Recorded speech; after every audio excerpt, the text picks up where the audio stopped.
I think a real emotional turning point for me was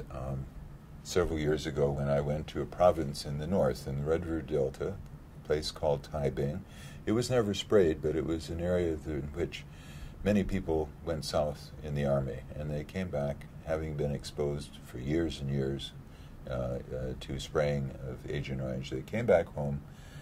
and at last, peace, get married, form a family, and then have terrible things happen. Either immediately when their wife gave birth, or even worse, after 4 or 5 years of their child's normal development, and suddenly they lose normal faculties, and there's no explanation for it. But even worse than that, than listening to these stories, is actually seeing some of these families age, because what you learn, what you realize is that families have a life cycle. There's a generational change of power handing over to the energetic young and who have a responsibility to the older people to look after them. And that transfer, that handover, doesn't happen in these families. It's like they're stuck in time.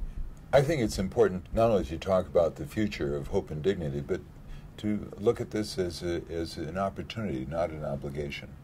And it's an opportunity not only for our country to partner with Vietnamese people, but it's an opportunity for them to transform the way that people with disabilities are viewed and the prospects they have in their own society, so that maybe 30 or 40 years from now, if we do this right, people looking back on these days will say it was a terrible time, but some good things came out of it. We have found over the last few years that Americans are ready to get behind a humanitarian approach, that many Americans agree with me that this is something that we think of ourselves as characteristically American,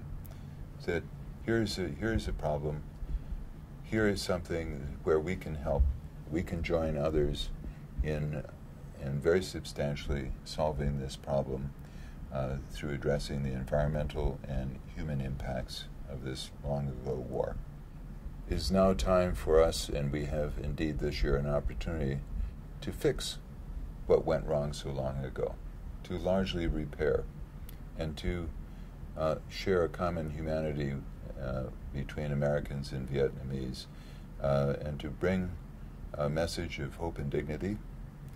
that people whose lives have been forever damaged by exposure to this very toxic substance can nevertheless live lives of comfort and respect, and